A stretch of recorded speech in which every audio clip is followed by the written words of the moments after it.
So we've got our oak boards here. The idea today is to kind of make just some hollow, kind of aged oak beams like so. We're going to be attaching these with some dowels, just because there's other ways to do it, I know, but for what I've got in my garage, I can't miter lock these, so we're going to have butt joints that look something like that. We'll use putty and stain it and try to just make them invisible, but really that's my sort of my best option. But this is the mock-up of what we've done to just kind of rough this up, make it look like it's been around for forever. So there's a combination of things we're doing to make this look older, and once I get these two sides together, I'll show you what that looks like. It's an assortment of hammers, chisels, some axe cuts, some nail holes in here, and then I'll show you how I dig out all these grains. So, oh, and then one more thing too. This video is just, unfortunately, it's just gonna be a ton of time lapse because it's a lot of the same kind of motions, a lot of the same things to do. Also, I've got to make around 6 of these, and I really only have just kind of a bunch of hand tools to use and drills. So, gonna be going fast. A lot of time lapse on this one, but I'll slow down when I get to this point so you can see some of these techniques, and I'll try to go over each one in depth there, so that way you know how that comes out and how it looks and what causes that look. So let's get to it.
so there you go.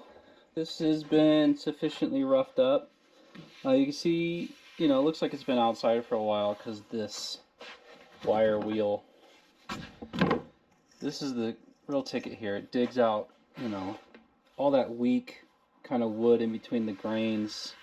One step that's not probably necessary, but it just adds a little more of the feel to it, is this. This is just a hand planer, but it just gives it some of that, you know, some of these divots right here where I stop. It just gives it that, you know, oh, someone tried to make, you know, someone planed this out manually or hand scraped or whatever. So nail holes, not really a rhyme or reason to it, but you know, just pick a place. Do that, and then just like you would take out any other nail, just kind of widen it a little, because that's how a nail would traditionally come out of a piece of wood, and then you got a nail hole right there. So I guess just kind of do whatever you feel like doing with this stuff. You know, I guarantee the people that get these old beams are super jacked up. I mean, it's not like people were thinking about, oh, I need to rough this beam up that way for its entire life. So yeah, we're gonna be using a lighter stain here. So to get these grains to darken up a bit, like they've been super aged, just take the torch here, kind of turn it on. To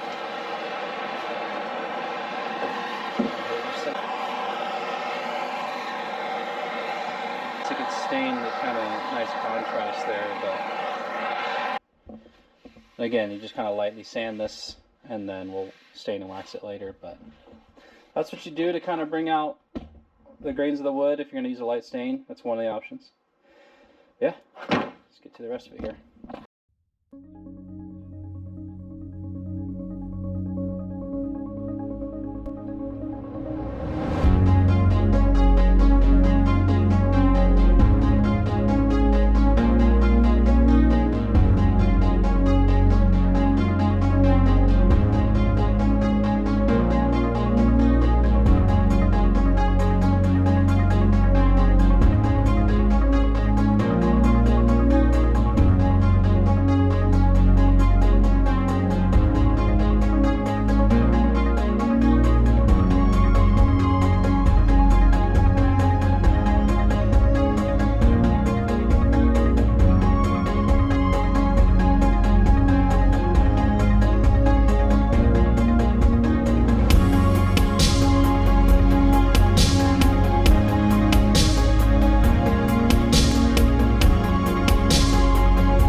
These are the butt joints. You can see this one's raised, but this has been, I guess, treated, you could say, and this has been aged too.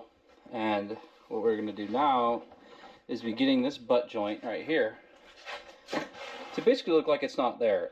It's a little raised, but I'm going to do some planing to it, sanding, get it level with this one, and then we will rough it up and hopefully make it look like this other side, which, I mean, of course you can tell, but if you get close enough, sometimes the seams kind of disappear. So once I get this kind of prepped, do some slower video here so you can see just how I make some of these seams look like they disappear and go away. So let's get to it.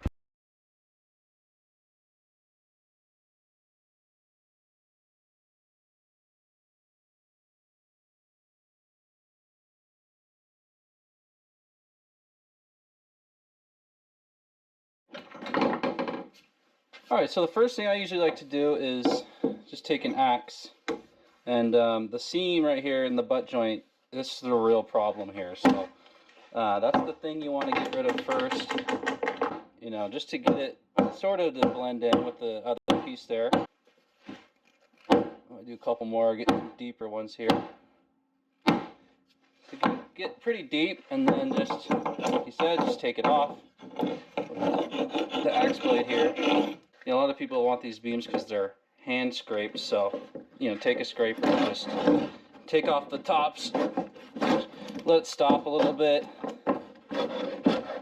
and that's going to join up stuff even more. You're actually going to take the wire wheel, and then you do want to wear some glasses with this.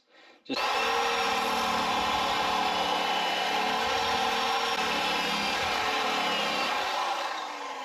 and then the last thing you can kind of do to give it some just straight up regular dents like it's been beaten on with a hammer is, you know, beat it with a hammer. So the idea is to rough this thing up.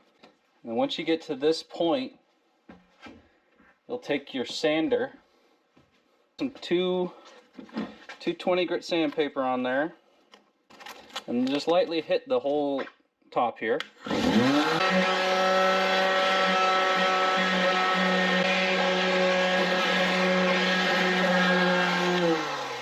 Take the torch, light it up, and then just slightly burn it a bit, because last thing you're going to want to do with this, hit it one more time with the 220 sandpaper. There we go. You know, you don't want it too burned, but yeah. And luckily this portion I showed you, the grains in the wood sort of match and move the same way. I mean, I'll always be able to tell these are two different. Might dig these grains out just a little more because they are kind of smooth, but that's really it. You just repeat that for everything and we get our beams there. So go ahead and speed this up and crank out the other 5 of these that we got to do today.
Alright, so we've got our faux beams ready for the first opening in the dining room there. Took a while, probably good 2 days just to do these 3. So what we're going to do now is I'm just going to run my hand over, try to find anything that sticks out, probably get a chisel and a hand sander and just get it down. Don't want people walking into this and getting any splinters or anything popping off. Also, it'll just make the finish look bad if these little slivers do pop off. So that's what we're going to be doing. Then we'll be putting on this. It's just a classic gray. We burn the grays beforehand so that way they'll stick out a little bit more, and then we sanded that down just to get rid of any burn marks that would be on there. So hopefully this comes out looking like our test piece that we did. But right now I'm just going to take a good look at these, get some air on them, and just blow out any of these divots so we can find anything that might pop off later and get it off now. So let's get to it. So first things first, I know what I told you doing already, but we're going to use this.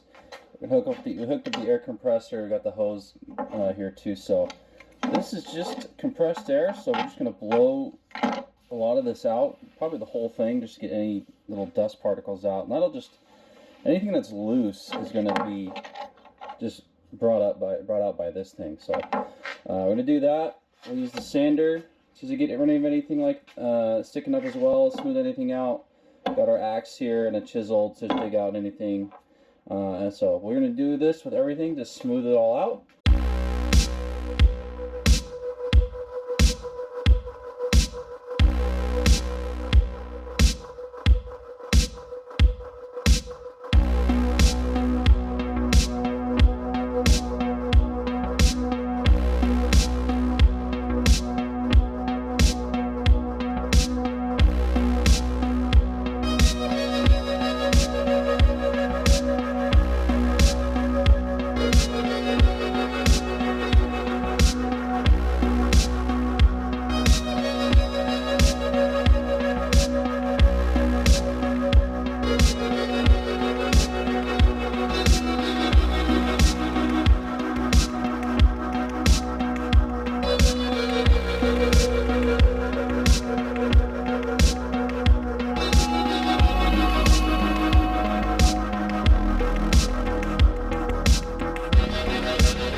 that's all stained up now, all three of them. It came out pretty good. The reason I was doing it with rags is just staining it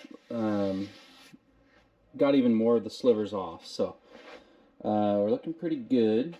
I'm going to give this most of the day to cure up in here and give the stain a chance to just soak in, and then I'll be waxing this. So we're going to put a wax finish on this. It'll just fill some of these things in, these grooves in, and even more, and then it'll make a lot of these sharp edges just to kind of disappear. But yeah, that's a great color. It looks pretty dang good.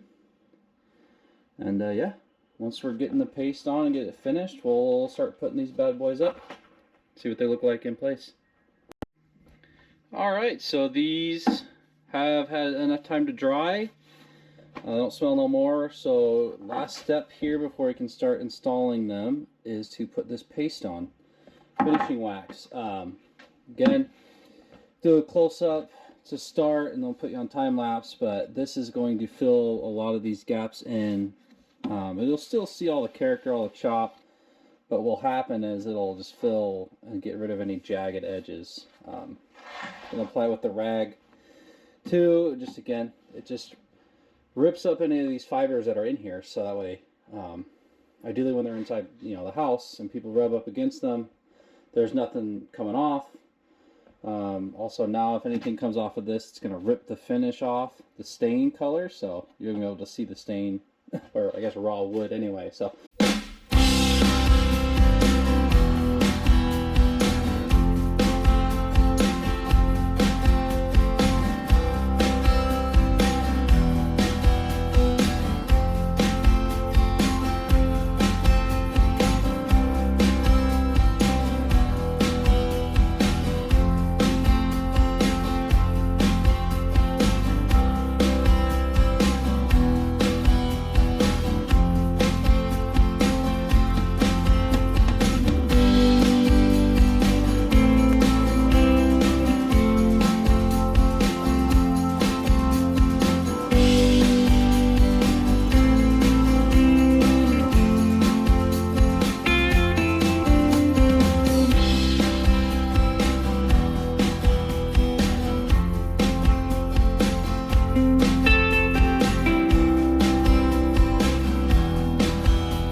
Alright, there we go.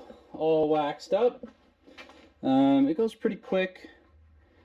This stuff, you just kind of apply it, wait 15 minutes, and you come back with a semi-clean cloth and you just buff it all out. So I'll probably buff it out a couple more times. But as it cures, it just kind of gets, I mean, it just cures into a really, really hard shell all on its own. But yeah, these came out really nice.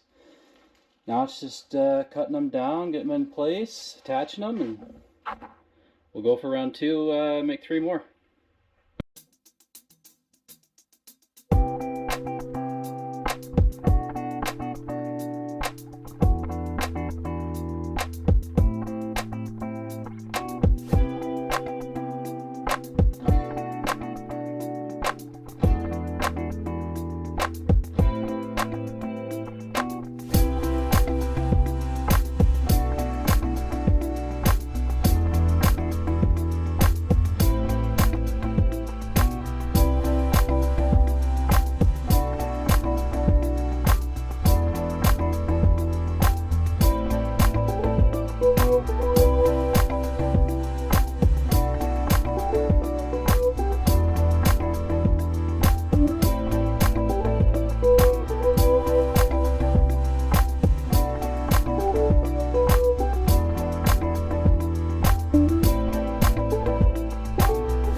so we've got this all trimmed up here, and this is because these beams are just going to wrap around the framing underneath.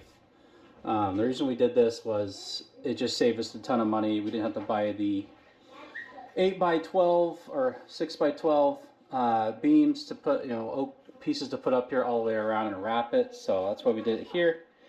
Now we're just going to go trim the posts and trim the top beam down so we can line up right here. So we're going to go ahead, go out to the garage and do that. Okay, so this is the top beam here. As you can see, I just left a lot extra on here. But as we said before, we're going to have the other beam posts come right here and over here and over here. So we're going to match that to this. And what that measurement was right here,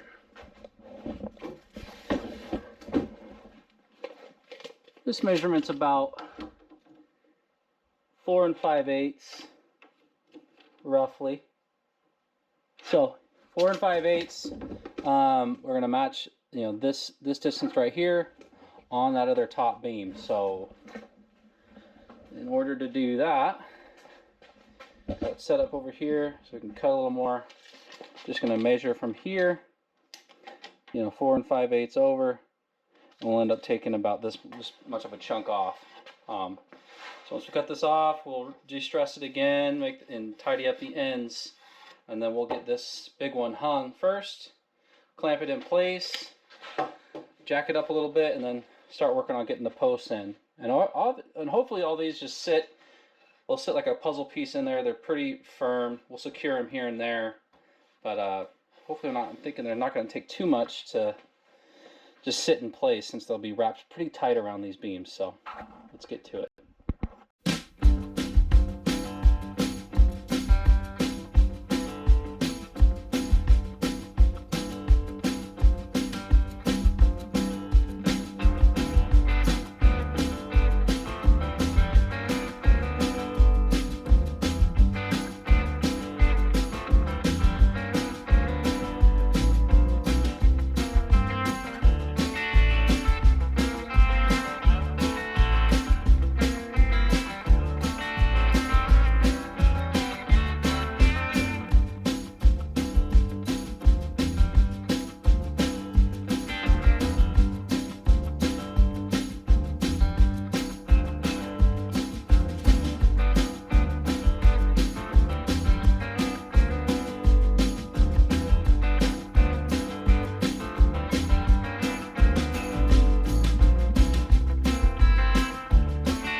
Alright, so got this thing in temporarily, and gotta say it looks pretty good. It was a really tight fit, but I guess that's the point. I'm gonna have some drywall patching to do, but that's to be expected. But all in all, it looks pretty good. Now I'm going to get my bottle jacks and some just 2x4s. I'm just gonna go from this side up. Go from here straight up. We'll get this thing as level as possible. Clamp it all the way for now, and then we'll get our columns in. And once we get our columns in, this thing will be, it'll be holding itself up pretty much. So, but all in all, I gotta say, it looks pretty good. Feels pretty good after all this work to get that in, but we'll keep going.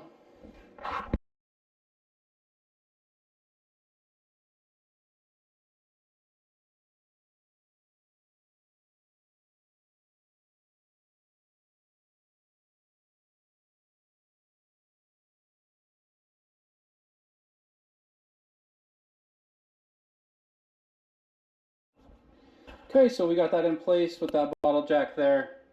This thing is pretty much, it's under a pretty good amount of tension actually. So I'm going to get some clamps and just focus on clamping this whole thing across. Use some leverage and things to get it exactly where I want it when it's clamped a little bit more, but that's what it looks like. And the thing to do now is to just cut these sides posts. We'll slip them in just one at a time, and we'll just secure all the beams down and patch up some drywall. But overall, it looks really good. Better than I thought it was.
Alright, and that's the other side is all in. Again, these aren't attached or anything right now, but there's so much compression and pressure on here that these things just can't move. So I'm going to take those clamps off, see where this stuff rests. Like I said, we're going to come back and just kind of finish nail these just to secure them so they don't move a lot. But that is the finished look there, and not too bad.